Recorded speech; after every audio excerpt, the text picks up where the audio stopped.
Terror Sombrio apresenta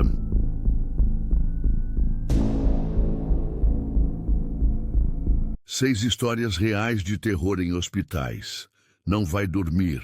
Depois dessas, terror real em hospitais.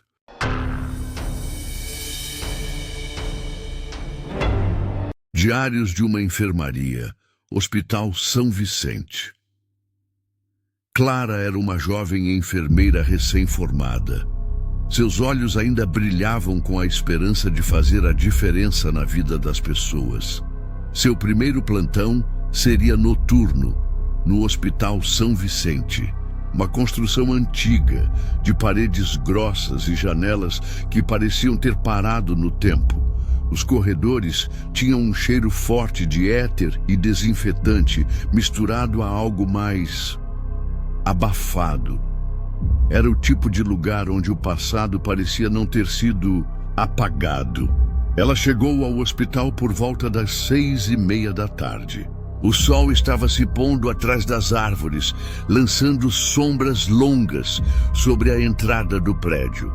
O segurança da portaria, um senhor calado e de olhos fundos, apenas assentiu com a cabeça quando ela se apresentou. "Primeira noite?" perguntou, ele com um meio sorriso, como se já soubesse a resposta. "Sim, nervosa, mas animada. Vai se acostumar." Ele hesitou. "Ou não." Clara forçou um sorriso e seguiu pelo corredor principal.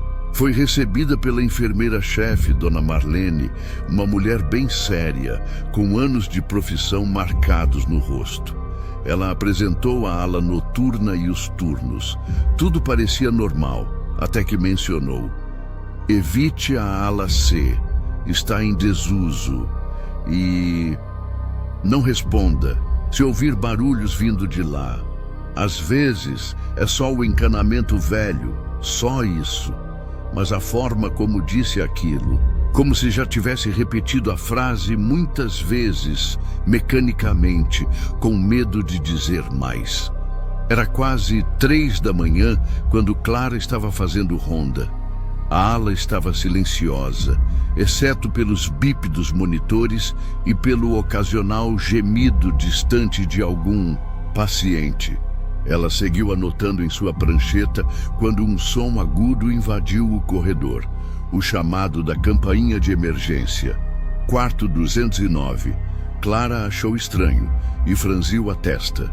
O 209 estava na ala C. Lembrou-se do que Dona Marlene disse, mas pensou que poderia ser um erro nos sistemas. Ainda assim, por algum motivo que ela mesma não soube explicar, seus pés começaram a se mover na direção da ala desativada. A luz dos corredores parecia mais fraca ali, amarelada. Os azulejos antigos do chão estavam gastos e algumas lâmpadas piscavam intermitentemente.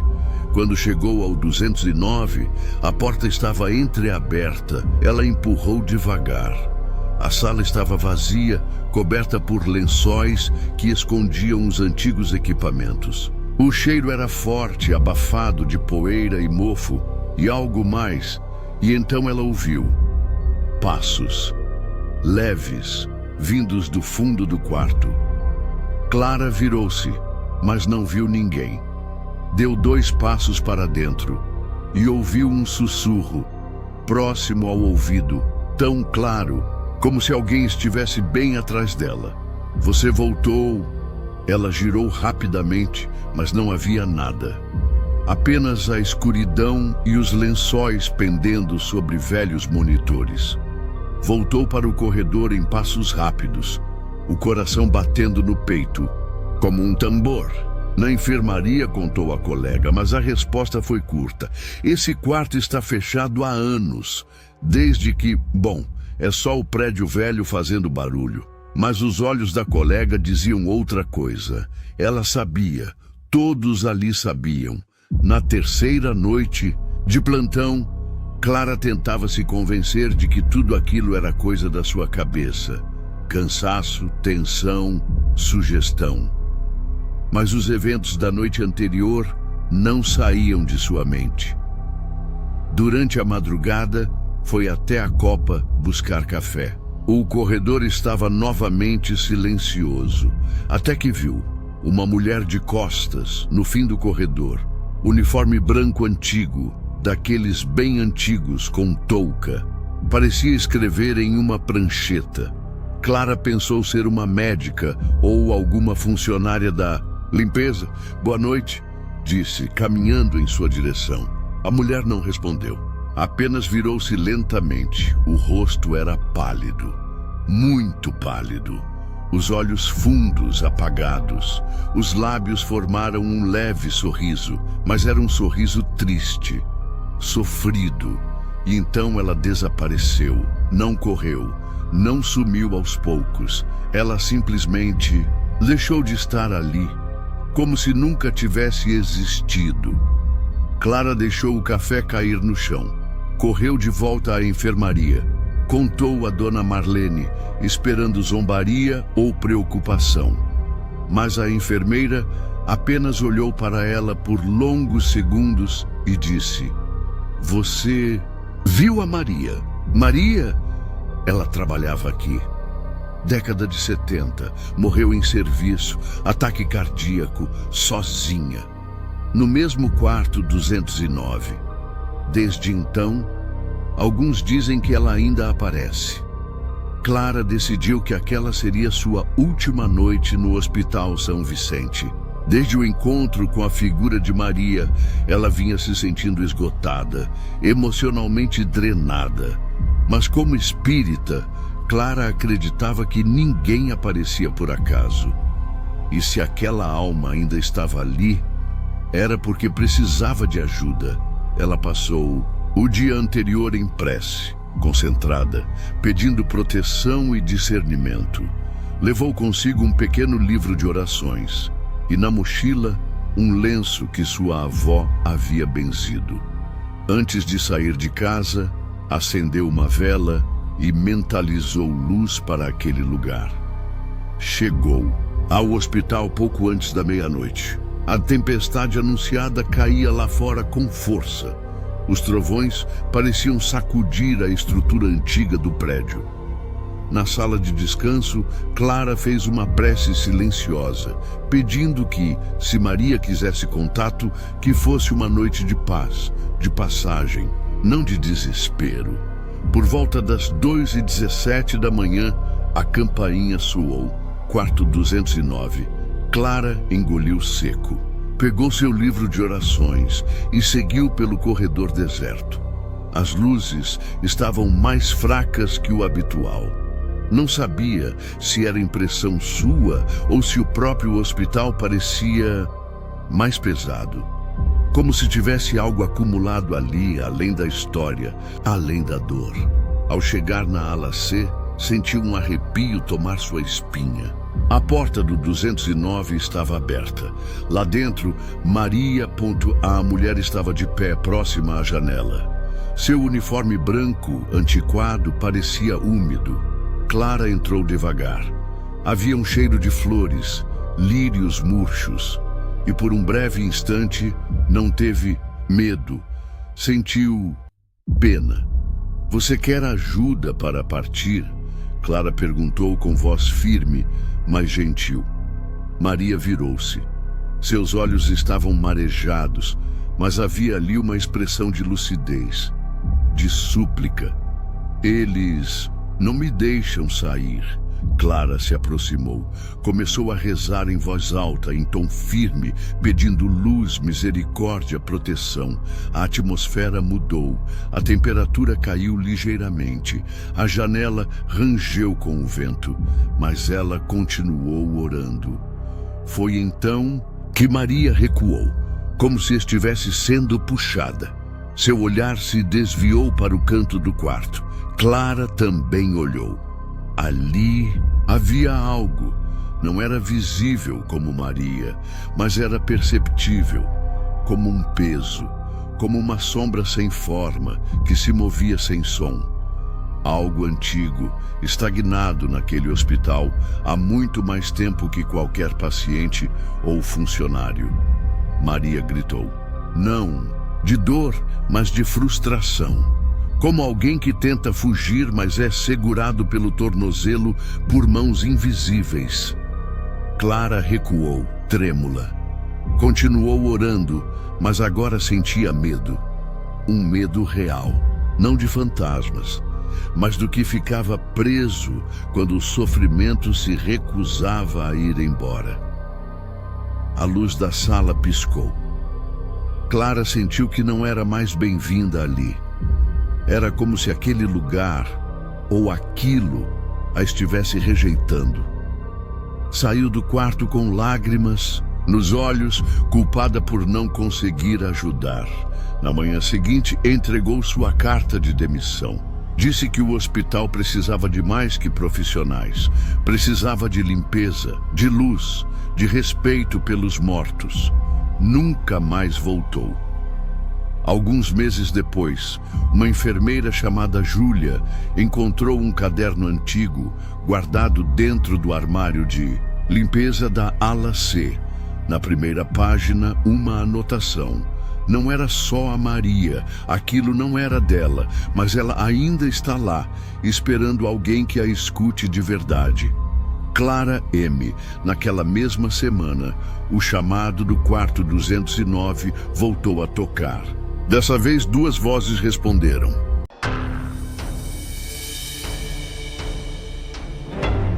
O choro do bebê. Antônio era enfermeiro há 17 anos. Trabalhava no setor neonatal de um hospital público em Belo Horizonte. Um andar silencioso, frio, onde a vida lutava para nascer e, por vezes, perdia. Nunca foi de se impressionar. Fácil. Já tinha segurado a mão de mães em desespero, feito compressões torácicas em recém-nascidos minúsculos, visto corpos serem levados em silêncio quando tudo falhava. Mas naquela noite, havia algo diferente. O pequeno Heitor, um bebê prematuro de apenas 900 gramas, estava instável desde a manhã. Mesmo com o respirador, oscilava demais. Antônio sabia que as chances eram mínimas, mas mesmo assim, ficou. Mesmo quando o plantão acabou, mesmo quando as luzes foram apagadas na enfermaria e o restante da equipe se foi, às 2h13, o monitor apitou. O gráfico achatou. Antônio realizou os procedimentos. Reanimação, adrenalina, suor frio. Mas o silêncio veio rápido, um silêncio absoluto. O tipo de silêncio que não termina com um alarme, mas com o som da caneta anotando o horário do óbito. Quando o corpo do pequeno foi levado ao necrotério, Antônio permaneceu no posto, olhando fixamente para a incubadora vazia. Ele jurava ter ouvido um som baixo, vindo de lá, um choro abafado. Naquela madrugada, Antônio não conseguiu dormir. Achou que fosse tensão ou culpa. A verdade é que, mesmo sendo um profissional experiente, a morte de um recém-nascido mexia com ele. Mas quando chegou em casa e se deitou, o som voltou, um choro. Não era o choro agudo e potente de um bebê saudável. Era algo fraco, sufocado. Um gemido intermitente, como se vindo de algum canto escuro do quarto. Ele se levantou, acendeu as luzes, abriu armários, conferiu o celular. Nada. O som sumia quando havia movimento, mas voltava assim que ele parava. No dia seguinte, exausto, decidiu voltar ao hospital para buscar a carteira que havia esquecido no vestiário. Era feriado. A maioria dos setores estava em silêncio, os corredores vazios. No elevador, o som parou, mas ao sair no subsolo, onde ficava o necrotério, voltou mais alto. Antônio caminhou lentamente pelo corredor branco e, gelado, a porta de inox estava entreaberta. Dentro não havia ninguém, nenhum corpo, nenhum som de refrigeração.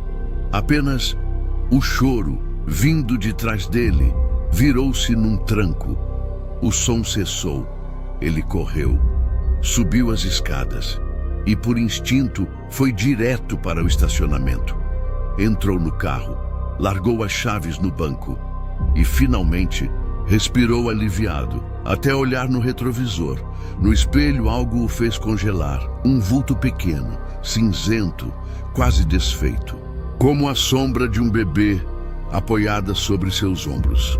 As feições eram irreconhecíveis, mas os olhos estavam abertos e vazios.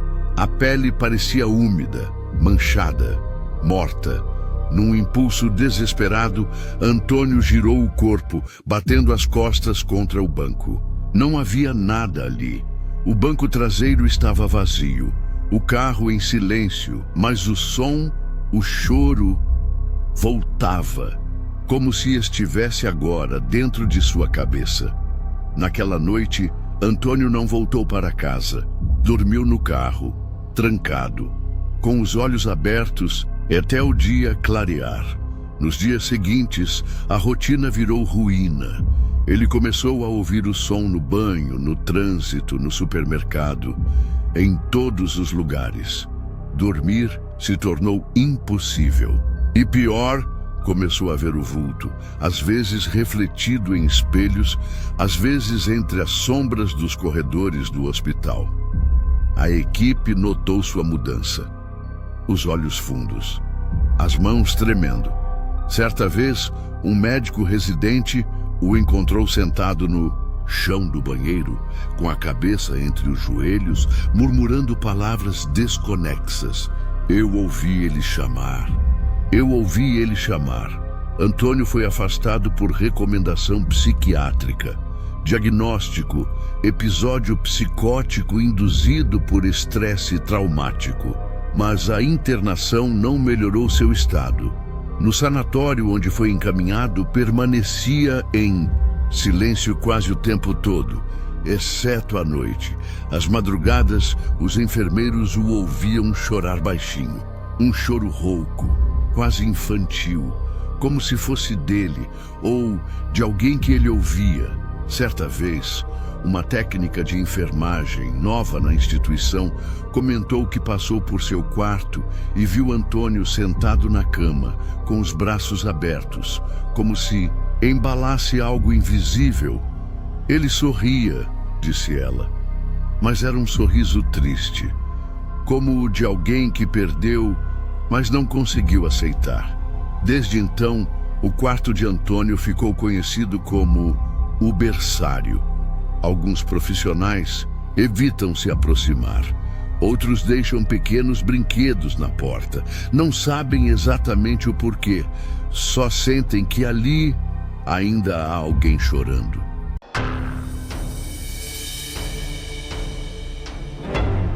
A menina da ala 4B, o Hospital Infantil São Miguel, era conhecido por seus corredores decorados com desenhos coloridos, cortinas floridas e o som constante de carrinhos de brinquedo sendo puxados pelos pequenos pacientes. Um lugar que, apesar das dores, tentava manter a esperança acesa. Mas todo profissional ali sabia: onde há crianças doentes, também há despedidas. É por isso que muitos evitavam os plantões noturnos na ala 4B, o setor de cuidados paliativos pediátricos. Lá, a enfermeira Silvana fazia suas rondas com passos cuidadosos e palavras suaves. Era veterana, dessas que pareciam carregar 1000 histórias no olhar. Mas havia uma história em especial que ela só contava uma vez, e apenas quando percebia que alguém estava pronto para ouvir. O nome da criança era Sara. Tinha 9 anos e um sorriso que desarmava até os médicos mais ranzinzas. Sofria de uma doença degenerativa rara que já não respondia a tratamentos. Nos últimos dias estava mais fraca, quase não falava, mas naquela noite algo mudou. Silvana entrou no quarto por volta das 3 raios para checar os sinais. Sara estava acordada, olhava fixamente para o teto com uma expressão serena demais para alguém naquelas condições. Está tudo bem, minha flor? Sara virou lentamente o rosto e respondeu num sussurro. Ela veio, a princesa.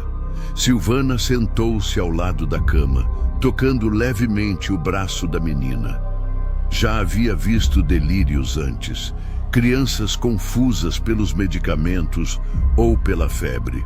Mas os olhos de Sara estavam claros, presentes. Que princesa? Perguntou em tom calmo. Sara sorriu. A que brilha, com cabelo dourado, como o sol. Ela me disse que não dói mais quando a gente vai com ela, que a dor fica aqui e a gente vai leve, voando, por um túnel que é todo feito de luz. Silvana engoliu em seco.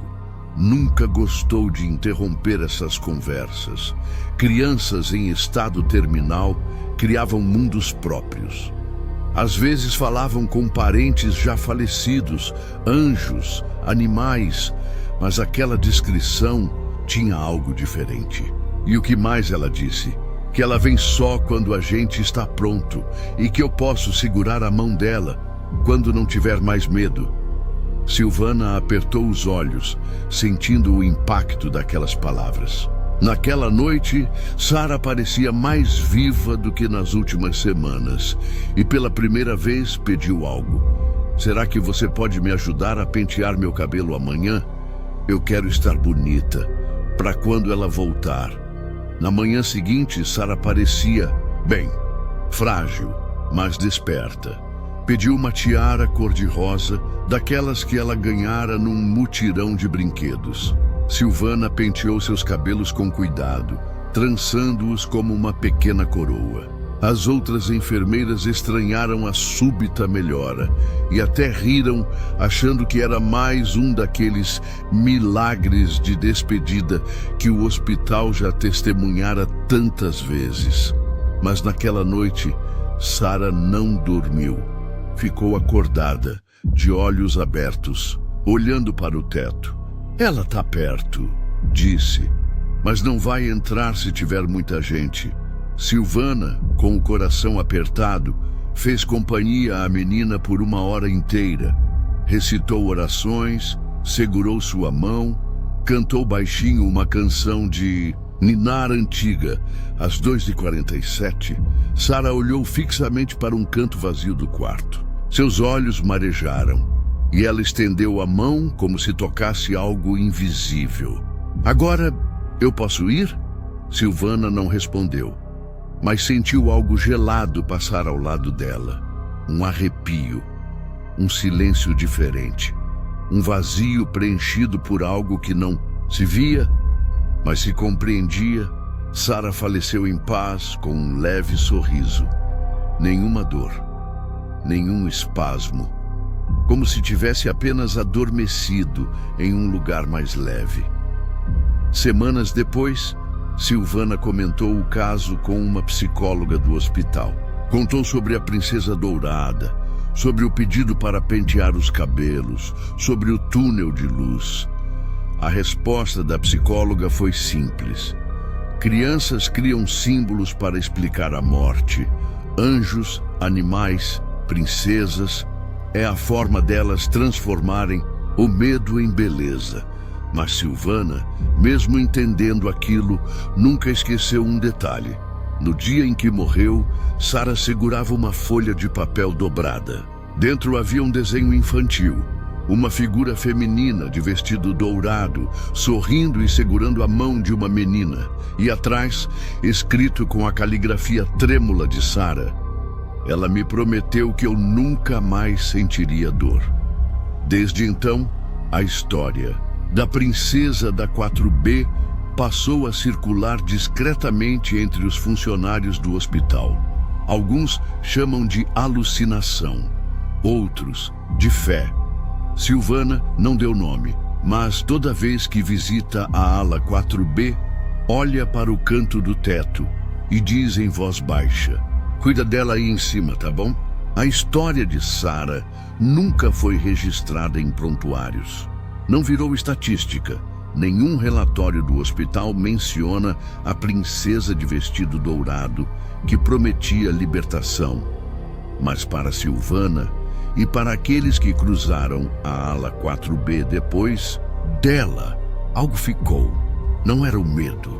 Era um tipo de respeito, porque no fundo todos os que trabalham ali sabem que há momentos em que os remédios não funcionam, a ciência silencia e tudo o que resta é a forma como partimos. E se para uma menina de 9 anos, o fim se vestiu como uma princesa, talvez, só talvez, isso seja mais verdadeiro do que qualquer diagnóstico.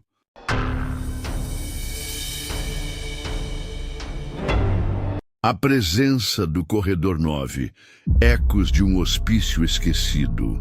Hospícios antigos não foram feitos para curar, foram feitos para conter. E quando se contém o sofrimento humano por tempo demais, ele transborda e se espalha pelos cantos, pelas paredes, pelos silêncios entre um grito e outro. O Instituto São Jerônimo, fechado nos anos 90, ainda é lembrado por quem trabalhou ou passou por lá. O que poucos sabem é que, entre seus muros úmidos e corredores infinitos, aconteceu algo que ninguém soube explicar. Algo que nem os mais céticos conseguiram ignorar por completo. Essa é a história de Miguel e do que ele viu, ou pensou, ter visto nas madrugadas do Corredor 9. Miguel não era como os outros internos. Chegou ao São Jerônimo por ordem judicial após um episódio psicótico diagnosticado como esquizofrenia paranoide. Mas não demorou a se adaptar à rotina, aos horários rígidos, ao som constante de portas se fechando. Mas foi na 3ª semana que ele começou a ouvir os sussurros. Sempre depois da meia-noite, sempre no mesmo ponto, o final do Corredor 9, que dava acesso às celas mais antigas, hoje desativadas. Os enfermeiros diziam que era vento, mas Miguel sabia que não era. Não era o som de vento, era o som de alguém chamando por ajuda, de alguém que chorava, depois ria, depois batia na parede. Sempre entre 00:15 e 00:30. Aos poucos, os outros pacientes começaram a mudar. Alguns evitavam olhar naquela direção. Outros murmuravam coisas estranhas, como se conversassem com alguém invisível.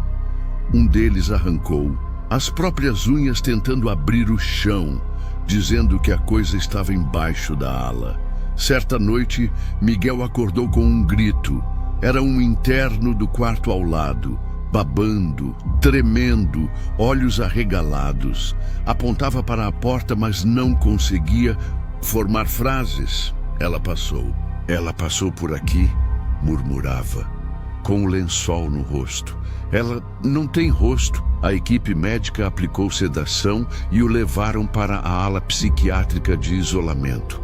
Mas Miguel não dormiu mais naquela noite. Ele ficou sentado, encarando a escuridão do Corredor 9, sentindo aquela pressão no ar, aquele frio seco, como se alguém tivesse deixado a porta de um porão aberto.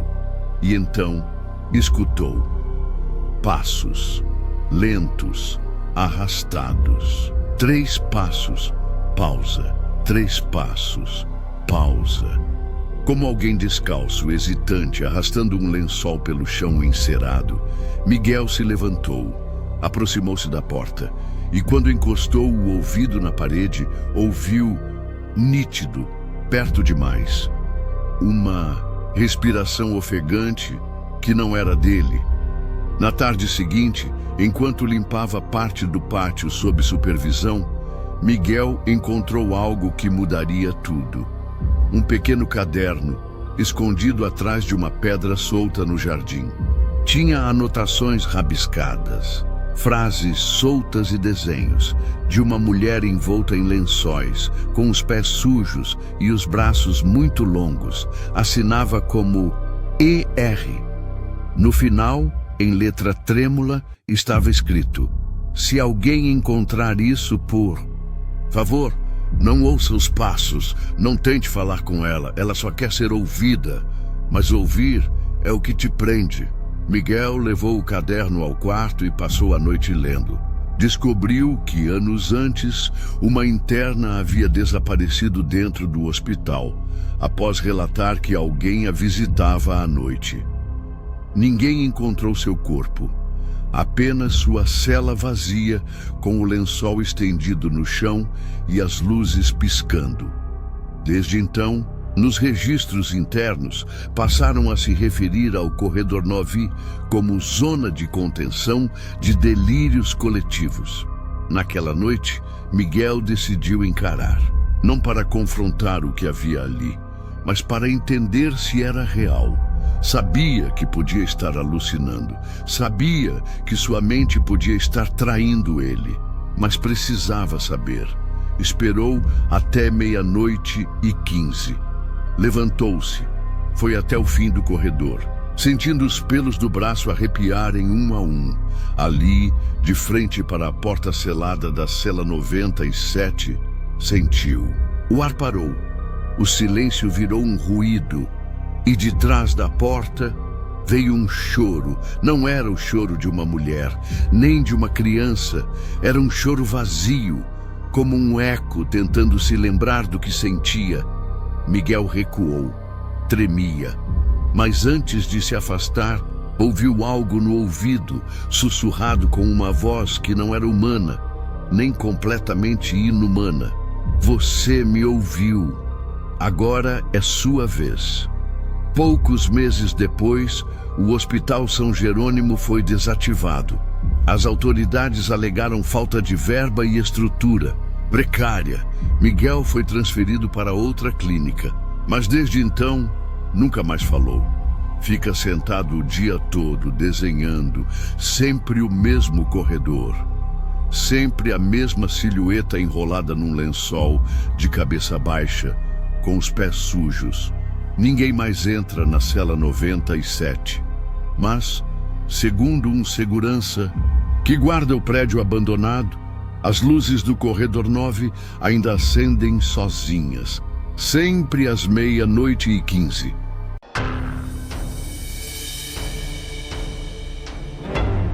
Enfermeira Maria, nem todo fantasma assusta. Alguns apenas ficam como se tivessem esquecido de partir. Hospitais, com seus corredores frios, luzes artificiais e noites longas demais, sempre foram terreno fértil para histórias assim. Mas esta não começa com um arrepio nem com gritos. Começa com uma mulher sentada numa cadeira dura, ao lado de um leito, vendo a mãe respirar com dificuldade. O nome dela era Helena, e a história que ela viveu no Hospital Santa Amélia, ninguém da família esqueceu.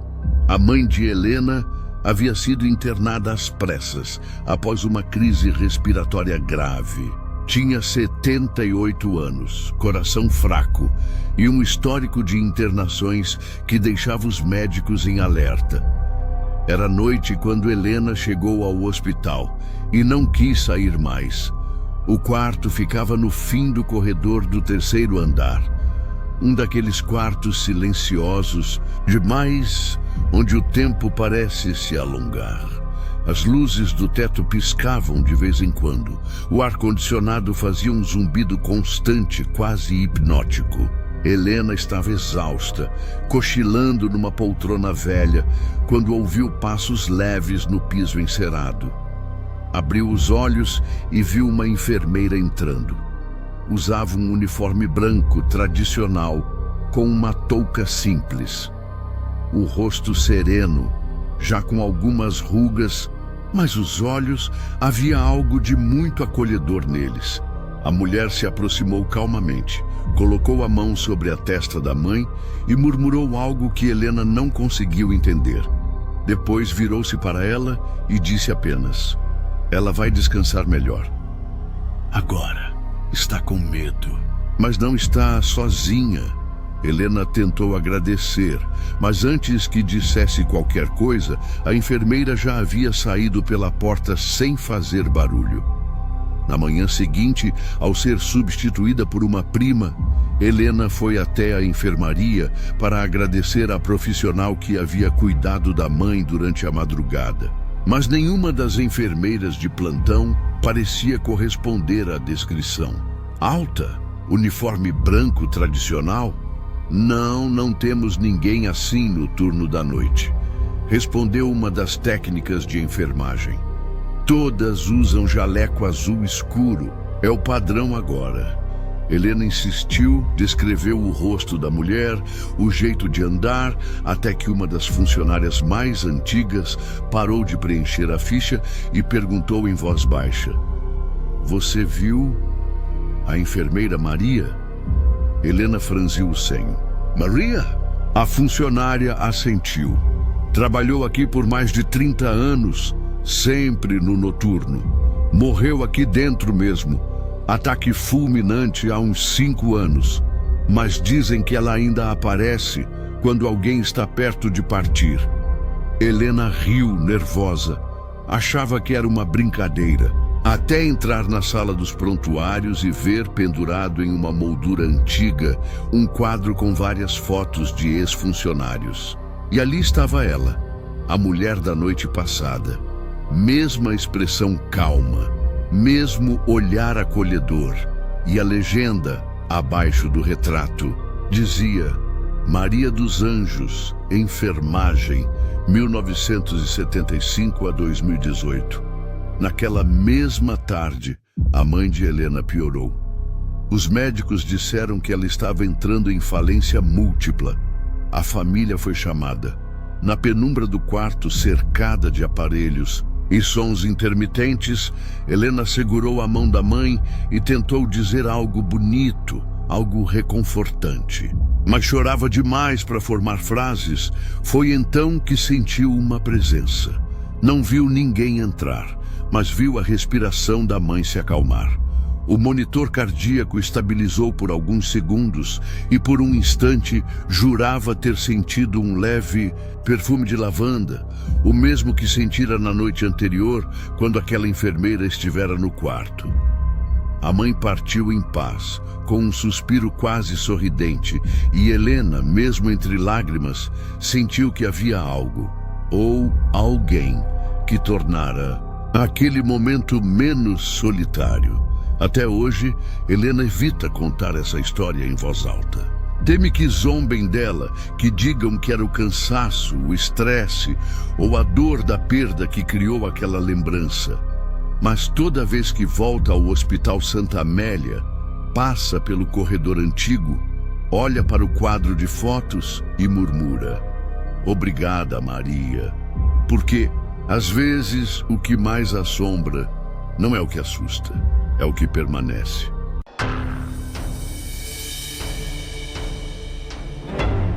Hospital Dona Estefânia, Lisboa, Portugal. Há lugares em que a medicina alcança os limites do corpo, mas não da alma. Onde o sofrimento não se apaga com o tempo, apenas se transforma. Onde a dor antiga se arrasta pelos corredores, silenciosa, como se ainda procurasse alguém para cuidar ou para ser cuidada. O Hospital Dona Estefânia, no coração de Lisboa, é um desses lugares. Fundado com a promessa de acolher as crianças mais vulneráveis, ele foi construído com amor, mas também com luto. E com o passar dos séculos, acumulou mais do que prontuários, diagnósticos e boletins médicos. Acumulou histórias. Lisboa, 1877. O Hospital Dona Estefânia nasceu do luto, da perda, do vazio deixado por uma promessa não cumprida. A rainha, Dona Estefânia, jovem e piedosa, havia sonhado com um hospital onde as crianças pobres recebessem cuidados dignos. Viu de perto a miséria dos hospitais públicos portugueses da época e destinou seu próprio dote real para que aquela obra se concretizasse. Mas antes que pudesse ver os primeiros tijolos assentados, morreu subitamente, vítima de uma infecção. Tinha apenas 22 anos. Foi o rei Dom Pedro V, consumido pela dor, quem concluiu o projeto em sua homenagem. Mas o hospital já nascia com um peso, uma ausência. O nome dela ficou gravado na fachada, como uma promessa quebrada. Com o passar das décadas, o Hospital Dona Estefânia tornou-se referência em pediatria. Porém, dentro de seus longos corredores de azulejos brancos, as paredes carregam algo mais do que ciência e cuidado. Carregam memórias, uivos silenciosos do que se perdeu, do que não pôde ser salvo. Há partes do hospital que quase ninguém frequenta mais. Ala Norte, antiga enfermaria de tuberculosos. Caves úmidas, onde se guardavam corpos durante as grandes epidemias. Quartos com janelas sempre fechadas, mesmo nos dias mais quentes de verão. Locais onde, segundo antigos funcionários, o tempo não segue as mesmas regras. E em alguns desses lugares, ainda hoje, se ouvem sons. Luísa era uma enfermeira experiente, acostumada com o cansaço de turnos longos, com os choros noturnos e a dor dos pais desesperados. Trabalhava no hospital há mais de 8 anos e, embora não se considerasse religiosa, carregava no bolso uma medalhinha de prata da Virgem Maria que sua mãe havia lhe dado antes de morrer, só por precaução. Em uma madrugada abafada de verão, durante um plantão com poucos pacientes, ela desceu à cave em busca de equipamentos. Os novos estagiários tinham bagunçado o depósito e o oxímetro portátil sumira. A cave do hospital era um labirinto e era antiga, muito mais antiga do que o restante do prédio. As paredes eram de pedra, o teto baixo, o ar pesado. Quando chegou ao porão, percebeu que a luz da luminária central estava piscando. Pegou o que precisava e estava prestes a subir quando ouviu algo. Uma voz, baixa, indistinta, como um sussurro que se arrasta no escuro. Ajude-me, por favor. Luísa parou, prendeu a respiração. Virou-se. Havia um corredor lateral, selado por uma corrente enferrujada. Um local onde, diziam os mais antigos, ficavam os antigos reservatórios de água. Ninguém tinha permissão para entrar ali. Estou com frio, disse a voz, agora um pouco mais clara. De criança, fraca, rouca. Luísa tentou racionalizar. Talvez fosse eco. Ou um paciente se escondendo, algum adolescente em surto. Mas quando olhou para trás, uma figura passou rápido de branco, como uma sombra infantil cruzando o campo de visão. Ela deixou cair o oxímetro. Congelou. E jurou sentir o ar gelar ao redor, mesmo no calor de 30 graus daquela noite. Na semana seguinte, Luísa começou a investigar. Falou com um dos seguranças antigos, Afonso, que lhe contou que o hospital tinha mais histórias do que corredores. Contou sobre o quarto 308, onde durante anos havia sido tratada uma menina chamada Carminda, uma paciente com paralisia cerebral severa que faleceu nos anos 1950. Segundo ele, Carminda chamava pelos enfermeiros à noite. E há quem diga que até hoje escuta seus chamados vindos do 308, mesmo o quarto estando lacrado há décadas. Luísa decidiu ir até lá, movida por um desconforto que já beirava o impulso obsessivo. O corredor da ala norte parecia diferente do resto do hospital. As lâmpadas ali pareciam mais fracas. O som de seus próprios passos ecoava com atraso. Chegou à porta do 308, fechada. Um aviso de interdição colado com fita velha. por algum motivo que não soube explicar, encostou a mão na maçaneta, fria como gelo. Por dentro, ouviu o som de algo leve, uma respiração, um gemido. Talvez o som de uma criança brincando, baixinho, como se estivesse cantarolando para si mesma. Ela recuou. Voltou correndo e naquele dia, pela primeira vez em sua vida, trancou-se no banheiro do refeitório e chorou. Alguns dias depois, Luísa foi designada para cobrir um turno extra no pavilhão antigo, uma ala do hospital raramente utilizada, preservada mais por respeito à sua história do que por necessidade médica. O prédio, com janelas de moldura gótica e corredores estreitos, era como uma cápsula do tempo. Muitos evitavam aquele lugar. Diziam que o relógio da recepção ali havia parado em 13h17 da madrugada, há mais de 30 anos, após um blackout inexplicável, e nunca mais funcionou. A noite estava estranhamente silenciosa. Nenhum dos 3 pacientes internados ali havia dado trabalho. Tudo parecia calmo, até demais. Às 2h40, Luísa levantou-se para fazer a ronda. Percorreu o corredor em silêncio, observando cada detalhe das paredes forradas de azulejos antigos. Passou pela porta da antiga sala de triagem, que agora servia apenas para armazenar material de limpeza. Foi quando ouviu o som, um leve arrastar, como passos, mas passos ritmados, cuidadosos. E então, o tilintar metálico de algo no chão, como chaves penduradas no cinto. Passos que se aproximavam dela, mesmo que o corredor estivesse visivelmente vazio. Paralisada, virou-se para trás e viu a figura de uma mulher, alta, magra. Trajava um uniforme de enfermeira da década de 40. Touca branca, avental engomado, sapatos pretos. Seus olhos eram fundos. Sua expressão era dura, quase autoritária. Não falava, apenas apontava para a porta do quarto. 6. Luísa, tomada por um misto de medo e impulso profissional, correu até o quarto. Encontrou a pequena Helena, paciente, com fibrose cística, ofegante, com sinais claros de saturação baixa. Imediatamente acionou a equipe de emergência.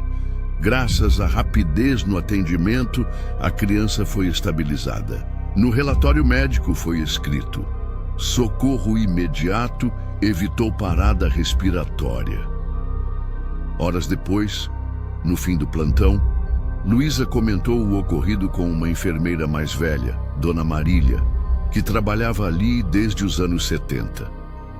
Ao ouvir a descrição da mulher, Marília ficou pálida. Essa parece a enfermeira Elisa. Ela trabalhava aqui antes de eu entrar. Era rígida, mas excelente. Morreu em serviço, vítima de infecção hospitalar. No próprio quarto. 6. Luísa não respondeu. Apenas apertou a medalhinha no bolso. E, ao sair do hospital naquela manhã, olhou para o relógio parado na recepção. 13h17, ainda parado. Mas jura que viu o ponteiro dos minutos se mover, só um pouco, como um aviso.